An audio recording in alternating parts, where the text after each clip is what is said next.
తీసుకోవడం జరుగుతుంది.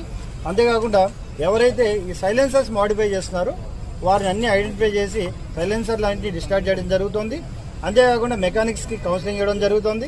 అంతేకాకుండా ఎవరైతే ఈ సైలెన్సర్స్ మాడిఫై చేస్తారో రెండోసారి మూడోసారి రిపీట్ చేస్తారో వారిపై ఆ వెహికల్ సీజ్ చేసి ఎంబీఐ కూడా ఇవ్వడం జరుగుతుంది. కాబట్టి మీడియా ద్వారా ప్రజలందరికీ తెలియజేయడం ఏంటంటే కరీంనగర్లో మ్యాక్సిమం ట్రాఫిక్ వైలేషన్స్ లేకుండా మంచి ఒక ప్రశాంతమైన ట్రాఫిక్ని నడిచే విధానానికి మీరంతా సహకరించాలని, అటు లేని విధానంలో ఖచ్చితంగా చట్ట ప్రకారం ఎంబీ యాక్ట్ ప్రకారం ఏవైతే ఉన్నాయో అవన్నింటినీ కూడా ఇంప్లిమెంట్ చేస్తాం. A good traffic without any accident తీసుకురావడమే కరీంనగర్ పోలీస్ యొక్క లక్ష్యం. Thank you.